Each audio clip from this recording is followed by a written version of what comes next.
Hallo lieben Freunde, was geht? Was geht ab? Was muss so guten Tag? It's your boy Bit. I cannot get my sentences out. I don't know why. But anyways, it's your boy back at it again with another video. And today we're going to be reacting to the Eastern Front of World War II animated 1941. Now, a lot of people wanted me to check this out. An astronomical amount of people wanted me to check this out and react to this. So we're going to be doing a very thorough breakdown of this, watching this together and kind of relaying your thoughts and feelings off of each other as a community. If you guys are new to the channel, welcome. If you're a returning viewer, welcome back. We post videos every single day guided by what you guys recommend that I watch, and obviously other things that I want to do and stuff on here besides reactions. Like, comment, subscribe if you guys haven't already. Turn your post notifications. Let's go ahead and check this thing out and see exactly what we are working with. Let's go. Eastern Front animated. Europe, summer 1941. Germany had secured most of Central and Western Europe, with only Great Britain remaining defiant on the islands. The only potential threat to Germany in Europe was its former ally, The Soviet Union. the Soviet Union. Okay. In order to break the stalemate with Britain and make Germany's strategic position indisputable, Hitler decided to cripple the military capabilities of the Soviet Union and seize its natural resources. But, alas, that backfired eventually. I forgot how it backfired, but I'm pretty sure it backfired because there was some shitty things that happened to the German forces after that, just because of a big oversight in this whole ordeal. Germany planned to achieve this goal by capturing most of the European part of the Soviet Union before the onset of winter 1941. The main attack would take place in the center and be directed towards Moscow, with auxiliary attacks in the north and south. By the middle of June 1941, the Germans had almost completed the preparations and the invasion was about to begin. Meanwhile, the Soviet forces were unaware of what was coming and were ill-prepared to resist the German invasion. First, we'll look at the southern sector. The Soviets had deployed their strongest units in the south, having 1,200,000 men between the Pripyat marches and the Black Sea. They were to be confronted by the Army Group South that was of roughly the same strength. The first objective of the Axis troops was securing the western Ukraine. Interesting. On June 22nd, the invasion began. The Soviets immediately gathered their armed forces and met the German spearhead with a massive counterattack in the area of Dubno and Brody. Jesus. Jeez, what the heck? Okay, this is actually pretty interesting. What the heck, bro? But due to the lack of combat readiness of the units involved, it failed, and the Soviets lost most of their tanks. That sucks. I was very impressed with how Germany was able to take over such a huge country. I was just like, what the heck? I had a mentality of big country take over all other countries, small country always lose, you know? But I guess it's strategy over everything when it comes to stuff like this. It's crazy. I mean, war tactics are incredibly, like, it's mind-blowing, you know? I mean, you got to outsmart the person you're against, and it doesn't matter how big or small they are. The smartest military will ultimately win, or the military that uses the smartest strategy, or the most effective and efficient strategy will win. German advance continued, and this created a threat of encirclement to the Soviet troops in the south, and they have to be withdrawn from the exposed position. Jesus. After the main attack had tied down the Soviet reserves, the Axis forces in Romania joined the offensive. The main spearhead now made a dash towards the east, and this made Soviet command think that the main German effort was directed towards Kiev. Damn. However, the Germans had stuck to their original plan and turned south. That's When crazy. the Soviets realized the German intentions, it was already too late to withdraw their forces, and the Germans encircled and destroyed many of the Soviet formations near the town of Uman. Bro. The Soviets now abandoned western Ukraine and retreated to the eastern bank of the river Dnieper.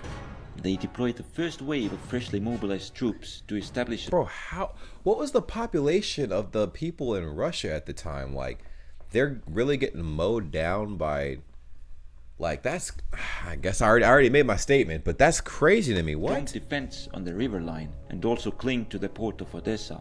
At the same time, operations were being carried out in the north, where 1.5 million German soldiers from army groups north and center were facing 1 million Soviet soldiers. Jesus. In the beginning of the invasion, the army group center was to encircle Soviet forces at the border and then advance towards Smolensk and Moscow.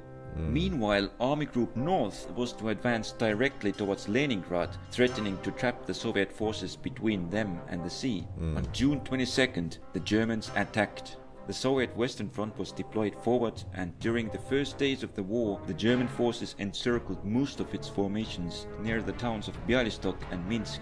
Damn. In the Baltics, the Soviet counterattacks were defeated in the Battle of Raseiniai, and then they attempted to pull back and establish a defensive line on Daugava River.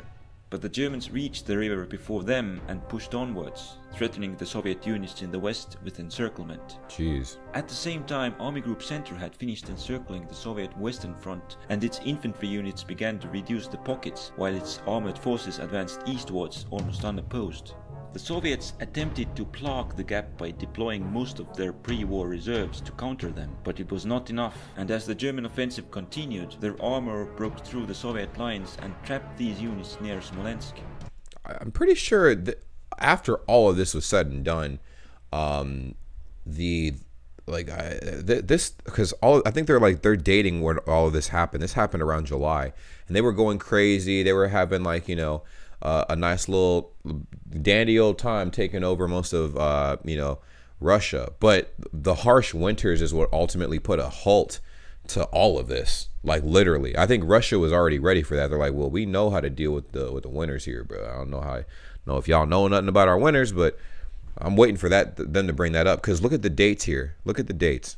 This is insane. These are all the dates in 1941 of this Eastern Front thing. So obviously, there's a lot going on right now. There's a lot going on. This is insane. By that time, the first wave of Soviet mobilization was complete, and the Soviets used these formations to block further German advance and attempted to free the... They have this down to the day.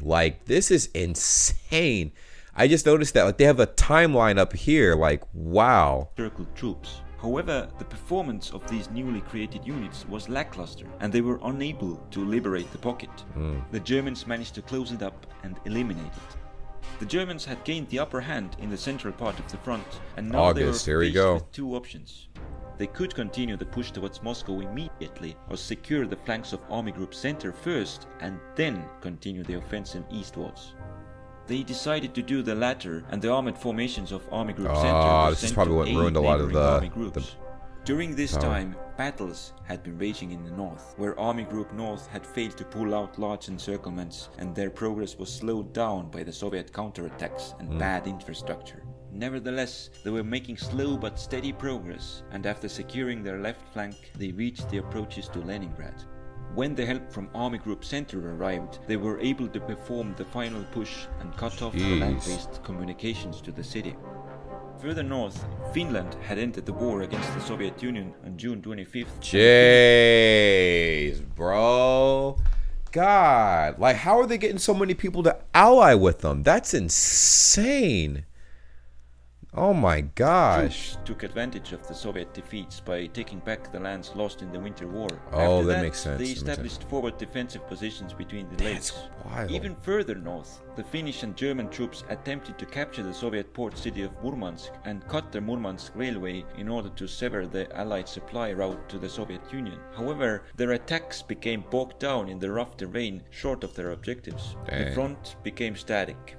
Meanwhile, the other armored units of the Army Group Center were sent to help Army Group South. Right-hand the Soviets had anticipated that the Germans would continue their attack towards Moscow and concentrated their troops on this direction, which allowed the German armored formations to push back the weaker Soviet units on their southern flank. The German advance southwards forced the Soviets to abandon their forward positions in the Pripyat marshes to shorten their line. Damn. In Ukraine, the Soviet troops were occupying a strong defensive position, with their flanks resting on the Dnieper River in the west and south and the marshes in the north. Yet, the panzers from Army Group Center were bypassing the marshes from the east and advanced into the Soviet rear. The Soviets thought that the German spearhead was overextended and could be contained. However, unbeknownst to them, the armored formations of the Army Group South had secretly crossed the Dnieper from the south into a German breachhead and now broke through towards north to link up with the spearhead. As the groups met, most of the Soviet units in the central Ukraine became encircled.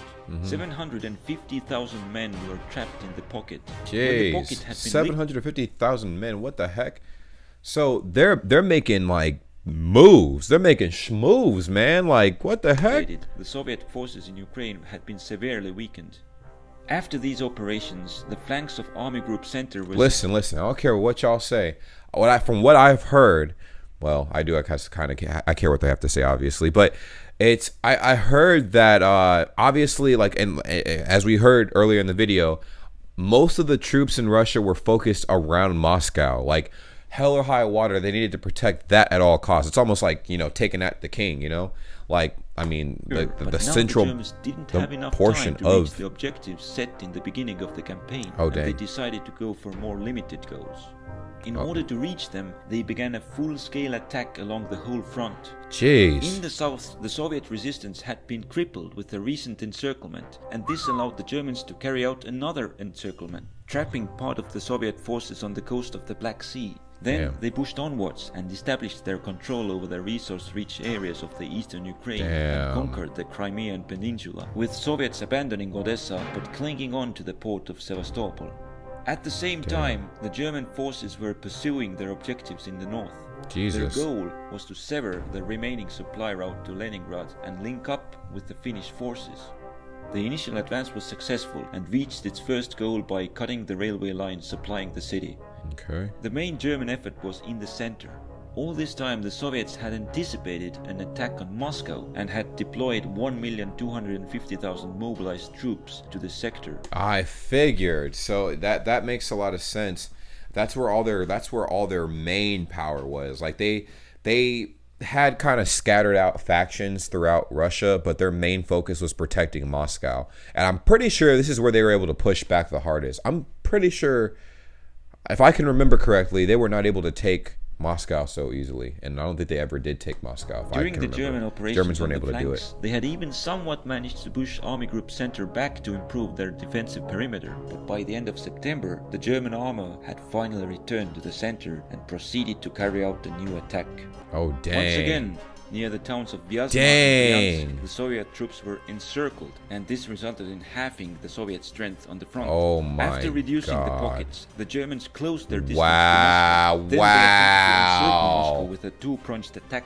But by that time, the long advance had exhausted their offensive capabilities, and the weather had become severely Weather. That's exactly what I'm talking about. They could not handle Russian winters. They couldn't handle it. And then they had to turn their little happy asses and go to hell back, because it couldn't happen. It could not happen. Russian winters are something else. Soviets managed to halt their advance, and although they didn't have large superiority in numbers, the Soviet proficiency in winter combat allowed them to carry out a counter. There you go. Well, The that's Germans were crazy. forced to abandon their vulnerable forward positions on the flanks and pulled back in order to shorten the front line. During the retreat, they had That to was abandon dangerously close. They were dangerously close to taking Moscow, but they say, hell no, like that's not some of happening. their heavy equipment. At the same time, the German attempt to cut off Leningrad had also failed, and they had to retreat to their starting positions, and the supply line to Leningrad was restored. In the south, the German advance was also checked by the Soviets, forcing Dang. the Germans to abandon their forward positions in Rostov. R.I.P. The first year of the war was over. The Soviets had stopped the Germans far from their initial goals, but at the great cost to their own military capabilities. The Red Army had been decimated, and it would take a year or more to fully rebuild and re-equip the army. The Germans wanted to use this window of opportunity and were sending most of their available forces to the Eastern Front to deliver a knockout punch in the following year. I mean, but how? 1942 would be the decisive year of the war. Jeez. That is insane. Hey, go subscribe to this guy, man. His name is Eastery. Subscribe to him. He does this dude quality, okay? Quality. Very interesting. A very detailed explanation of how Germany attempted to take over Russia, basically claim all of Russia, but it was failed. They could have done it. I feel like if the winters weren't so bad, they would have been able to take over Moscow and actually push towards their original goal. But obviously that never happened because, you know, it gets crazy. It gets crazy over there. The climate is something else, the terrain and everything. So that ultimately helped the Russians like push Germany back and everything. And it was just wild. Anyways, if you guys are new to the channel and this is your first time watching anything on here, subscribe if you haven't already, and give me another recommendation in the comments down below. Maybe we could do a part 2 to this, try to get this to 2,000 likes, and yeah, we might do a part 2. Thank you guys so much for watching, and until the next time I see you guys again, take care. Tschüss. Oh, whoa. Hey, what's up? Did you guys subscribe to the channel? Did you subscribe to the channel? Well, if you haven't, make sure you do that. Also, we do have a Discord. The Discord link is always going to be in the description down below on any of my videos, and it's dope. What we do on Discord is pretty simple. A lot of you guys I'm collecting you guys from a bunch of different countries, a bunch of different places, and you guys want to teach me a whole bunch of stuff. You guys can join the Discord and teach me anything. You can send me any kind of messages and stuff. You can actually post memes. You could participate in the community and just make friends. Just go ahead and join the Discord and see what kind of situation you're getting into for yourself. Also, there's going to be some giveaways in the future. There's going to be some giveaways, but to create some incentive for that, I need you guys to follow me on Instagram. Are you guys following me on Instagram? You know what my Instagram looks like? Probably don't know what my Instagram name is. It's right there. Just go ahead and check it out. It's dope. Just follow me on Instagram. I do live streams every day. I try to, you know, engage with you guys in every way possible. I know not a lot of creators are very engaging with their fan base. I try to be engaging, so just go ahead and check it out. There's no harm, no foul. Follow me on Twitter too. I honestly am trying to grow my Twitter, but I don't really post that often on there. But when I do, you guys will be the first to see whatever post those will be. You know what I'm saying? Now, if you guys want shout outs or whatever, I don't know, we have a lot of upcoming independent artists that have been hitting me up as of late. I might create a series where I favor my international independent artists and stuff, and I might promote you guys for free, but it might just be 1 or 2 a week, you know, and you guys can give me some feedback on that. But all to say, follow me on my social medias. All right, if you guys aren't doing that already, you need to do that because that's a pretty big deal. I'll see you guys later, but enjoy the content I create. It's gonna be random reaction videos, a lot of everything. Reaction videos, vlogs, challenges, cooking videos, gaming videos, anything you guys suggest when you join my Discord or message me on Instagram. But I'll see you guys soon. Take care and follow me.